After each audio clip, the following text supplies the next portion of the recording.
par une nuit glaciale où personne n'aurait dû être dehors. Une fillette de 9 ans découvre 2 agents du FBI mourants, abandonnés dans une ruelle ensevelie par la neige. À leurs lèvres, une mousse blanche. À leurs poignets, des liens trop serrés. Et derrière elle, une silhouette qui revient. Ce que Luna et son chien policier vont affronter dépasse tout ce qu'on imagine. Elle n'avait que quelques minutes pour décider, fuir ou se battre contre l'impossible. Ce qui s'est passé cette nuit-là, vous ne l'oublierez jamais. Restez avec nous, car cette histoire incroyable vous laissera sans voix. Avant de commencer, n'oubliez pas de liker et de vous abonner. Et surtout, je suis curieux. D'où nous regardez-vous? Indiquez votre pays dans les commentaires. J'adore voir jusqu'où voyagent nos histoires. La ville entière semblait s'être tue, figée sous un manteau blanc que le vent cinglant balayait sans relâche. Les rares réverbères diffusaient une lumière pâle qui tremblait dans le froid, et chaque pas résonnait sur le trottoir comme un murmure lointain. Luna, emmitouflée dans un manteau trop grand pour elle, avançait d'un pas hésitant. Sa main agrippait fermement la laisse de Fidji, le chien policier de son père. Le berger allemand marchait près d'elle, silencieux mais alerte. Ses oreilles frémissaient, ses yeux fouillaient les ombres. « On est presque arrivé », murmura Luna, plus pour elle-même que pour Fidji. Mais déjà, le chien s'était arrêté. Son corps s'était tendu d'un seul coup. Un souffle bref sortit de ses narines, formant une brume rapide dans l'air glacial. Luna fronça les sourcils. « Qu'est-ce qu'il y a, Fidji ?» demanda-t-elle à voix basse, le cœur soudain accéléré. Fidji ne répondit pas. Il ne bougeait plus. Il fixait l'entrée d'une ruelle étroite, plongée dans une obscurité presque complète. Elle hésita. Son père lui avait dit d'éviter les raccourcis. Mais Fidji, lui, avançait déjà dans l'allée. Il n'avait jamais eu ce comportement sans raison. Luna suivit, les pieds glissant à chaque pas sur la neige tassée. Le froid semblait plus mordant ici. Les murs rapprochés étouffaient tous les sons. Même le vent semblait ne plus souffler. Seuls les pas de l'enfant et les griffes du chien sur le sol gelé rompaient le silence. Quelque chose clochait. Elle le sentait. Fidji aussi.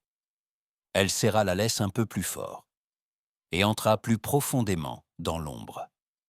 Plus Luna avançait, plus l'air semblait lourd, presque immobile. La ruelle, étroite quelques mètres plus tôt, s'élargissait soudain en une petite cour étouffée par les briques et le froid. Les flocons tombaient plus drus ici, s'accrochant au sol comme s'ils cherchaient à tout dissimuler. Fidji s'arrêta net. Ses poils se hérissèrent. Un grondement sourd vibra dans sa poitrine. Luna suivit son regard et son souffle se bloqua dans sa gorge. 2 formes humaines étaient adossées au mur du fond, à peine visibles sous la neige qui les recouvrait comme un linceul. D'abord, elle crut à des passants ivres, endormis contre le froid. Mais en s'approchant, elle vit les détails et comprit. Les épaules de Luna se figèrent, son ventre se noua douloureusement. Sur leur veste lourde, usée par la glace, se distinguaient 4 lettres, jaunes, presque irréelles dans cette nuit monochrome. FB. Elle roula des yeux. Incrédule. 2 agents fédéraux, ici, seuls, attachés de la poitrine aux genoux, par des cordes épaisses qui leur entaillaient le tissu. Leurs têtes pendaient en avant, leurs lèvres violacées tremblaient à peine. Un souffle, timide, fragile, traversait leur gorge avec la régularité lente d'une braise mourante. Mais le pire était la mousse blanche, figée aux commissures de leurs lèvres. Elle brillait sous la lumière vacillante, presque grêle.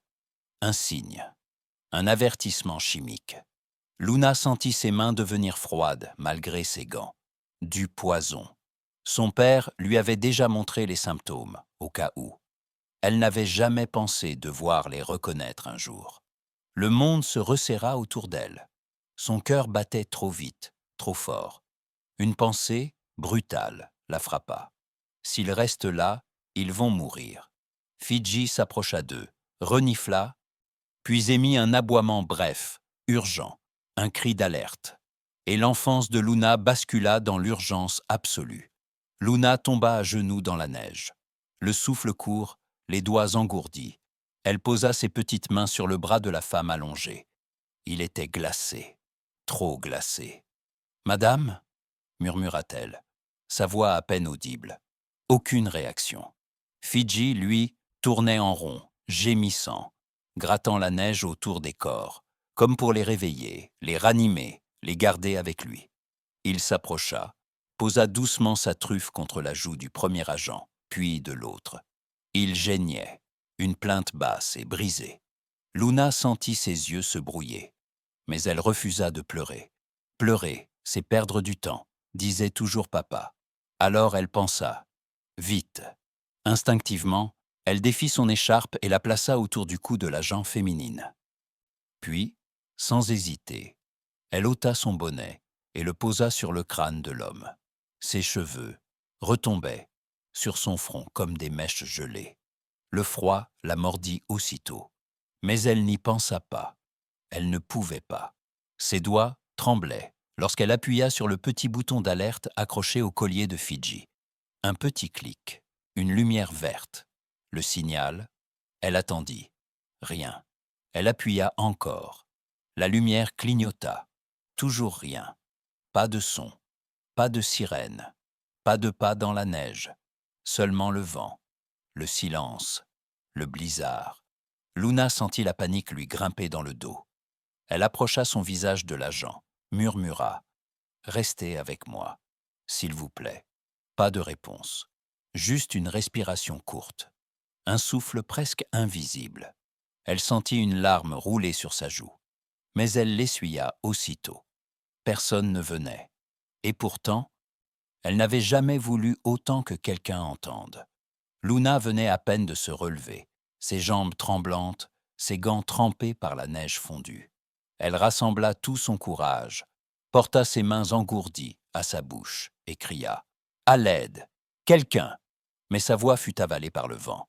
Alors elle recommença, plus fort cette fois. Le cri fendit la nuit, mais se perdit dans les bourrasques. Puis, un craquement, un bruit sourd, un pas dans la neige. Fidji se raidit. Sa queue descendit lentement. Il émit un grondement bas, plus grave que jamais. Luna tourna lentement la tête. Au bout de la ruelle, une ombre se détachait du rideau blanc. Une silhouette grande, sombre, impassible. L'homme avança, pas à pas. Le vent siffla autour de lui, mais son manteau ne bougeait presque pas. Il s'arrêta à quelques mètres. « Je ne m'attendais pas à ça », dit-il, d'une voix calme, trop calme. Une gamine et un chien. Fidji grogna plus fort, se plaçant devant Luna, prêt à bondir. Luna recula d'un pas, le cœur martelant. L'homme inclina la tête, presque amusé. Ces deux-là, il montra les agents du menton. Ils ne devaient pas être retrouvés. Luna sentit sa gorge se nouer. Il les connaissait. Il avait voulu qu'ils meurent ici, dans le froid. Oubliés. Mais tu as tout gâché, petite. Elle ne répondit pas. Elle ne pouvait pas. Son souffle était court. Fidji, tendu comme un arc, fixait l'homme sans ciller. « Tu aurais dû passer ton chemin », murmura-t-il. Dans le silence total, Luna sentit pour la première fois qu'elle faisait face au mal. L'homme glissa lentement une main sous son manteau. Fidji le vit. Il grogna plus fort. Son corps tendu comme une flèche prête à partir. « Ce flacon », murmura l'homme en le sortant, une petite fiole d'un métal brillant dans sa paume. « J'aurais dû en mettre plus. » Puis, il sourit. Et dans l'autre main, un couteau jaillit. Luna cria « Non !» Mais Fidji réagit avant tout le monde. Il bondit, un éclair de muscles et de rage. L'impact fit tomber l'homme en arrière, la fiole roulant dans la neige. Le couteau tomba à quelques centimètres de sa main. Luna, sans réfléchir, courut, le saisit et le lança de toutes ses forces dans un tas de neige. L'homme grogna, tenta de se redresser, mais Fidji le repoussa au sol avec force. Ses pattes posées sur la poitrine de l'agresseur, il montra les crocs, grognements sourds, menaçants, incontrôlables. « Dégage !» siffla l'homme en tentant de se dégager. Mais Fidji ne bougeait pas. Luna, le souffle saccadé, recula lentement. Ses jambes tremblaient. Elle n'entendait plus que les battements de son cœur, jusqu'à ce qu'un autre son s'ajoute, lointain, mais réel, des sirènes. Elle tourna la tête. Là-bas, au loin, dans la tempête, des lumières bleues et rouges fendaient le voile blanc. Fidji n'avait pas attendu l'aide. Il l'avait provoquée et gagné un combat que peu d'humains auraient osé engager. Des voix s'élevèrent, d'abord lointaines, puis plus nettes. Des ordres criés, des pas pressés dans la neige. Des lampes puissantes balayèrent la ruelle. Des silhouettes en uniforme surgirent dans le blizzard. « Police, restez où vous êtes !» Luna resta figée, le souffle suspendu. Fidji, toujours sur l'agresseur, attendit qu'un ordre clair soit donné. Et il vint. « Fidji, recule !» cria une voix connue.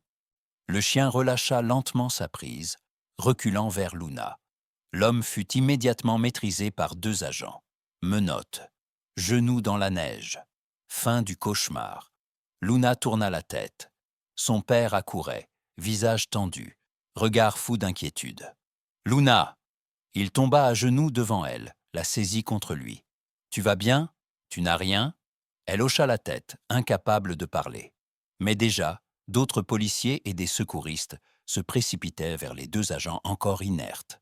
Les gestes étaient rapides, précis, répétés 1000 fois. On coupa les liens. On vérifia les pupilles. On ouvrit les sacs de secours dans la neige. Pouls faible, respiration lente, hypothermie avancée. Luna montra du doigt le collier de Fidji. « J'ai appuyé sur le bouton », murmura-t-elle. Son père lui caressa les cheveux. « Tu as très bien fait. » Un des policiers s'agenouilla près de Fidji et lui tapota doucement l'encolure. « Beau travail, vieux. » Les civières furent chargées dans les ambulances. Les gyrophares illuminèrent la ruelle d'éclairs bleus. Et tandis que les véhicules s'éloignaient dans la tempête, Luna, blottie contre son père, regardait les traces de pas disparaître sous la neige. Le silence de l'hôpital n'avait rien à voir avec celui de la ruelle. Ici, les murs étaient tièdes, l'air saturé d'odeurs de désinfectant, et les couloirs baignés d'une lumière pâle, presque douce. Mais dans le cœur de Luna, l'inquiétude persistait. Assise sur un banc en plastique, blottie contre son père, elle gardait les yeux rivés vers le rideau tiré d'une salle d'urgence.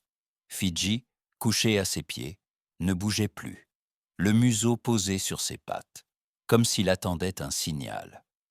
Les minutes s'étiraient, le temps n'avait plus de forme. Chaque pas de soignant, chaque bip de machine derrière la cloison faisait tressaillir Luna. Puis enfin, le rideau s'ouvrit. Un médecin apparut, le visage marqué mais serein. Il s'agenouilla devant elle. Ils sont stabilisés, tous les 2. Luna sentit un nœud se défaire dans son ventre. Elle inspira longuement, sans même s'en rendre compte. Ils sont encore très faibles, mais ils respirent. Et ils vont être transférés en soins intensifs pour surveillance. Elle hocha la tête, les yeux embués, incapable de parler. Peu après, un homme en costume sombre arriva. Grand, la cinquantaine, visage ferme, mais regard doux. Il s'agenouilla à son tour. « Je suis l'agent Morel. Ces 2 personnes que tu as trouvées, ce sont mes collègues. Et ce que tu as fait cette nuit, peu d'adultes auraient eu ce courage. » Luna baissa les yeux, caressa Fidji. C'est lui qui les a trouvés. Moi, j'ai juste suivi. Morel sourit lentement. Alors tu as eu l'intelligence de faire confiance. Et ça, c'est aussi rare que le reste. Le silence reprit sa place. Mais cette fois, il n'était plus vide. Il était plein de reconnaissance. Le soleil d'hiver baignait l'esplanade devant l'hôpital, d'une lumière claire, presque irréelle. Le vent avait cessé. La ville, encore figée sous la neige fraîche, semblait respirer à nouveau. Luna, emmitouflée dans une doudoune trop grande pour elle, tenait Fidji en laisse. Le chien, impeccable dans sa posture, portait autour du cou un ruban bleu, auquel pendait une petite médaille brillante. Des journalistes s'étaient rassemblés. Caméras, micros, regards curieux. Mais Luna gardait les yeux sur les portes de l'hôpital. Elles s'ouvrirent.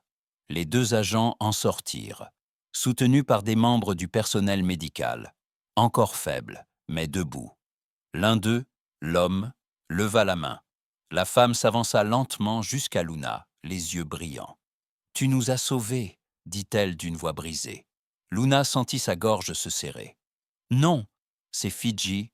Moi, j'ai fait ce que je pouvais. » L'agent s'accroupit, effleurant la tête du chien. « Alors vous étiez une équipe, et vous avez gagné. » Une main se posa sur l'épaule de Luna. C'était l'agent Morel, revenu avec une petite boîte. Il l'ouvrit devant elle. À l'intérieur, une médaille gravée à son nom. « Au nom de notre service, pour ton courage, ta présence d'esprit, et pour avoir sauvé 2 vies. » Luna baissa la tête, rougissante. Les journalistes approchèrent. « Que ressens-tu d'être une héroïne ?» Elle caressa doucement la tête de Fidji, puis répondit « Je ne suis pas une héroïne.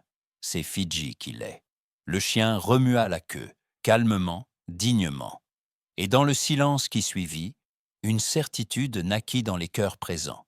Parfois, les plus grands gestes viennent des plus petits êtres. Si cette histoire vous a touché, laissez un like. Abonnez-vous pour ne pas manquer les prochaines. Et dites-nous en commentaire depuis quel pays vous nous regardez. Vos mots comptent plus que vous ne l'imaginez.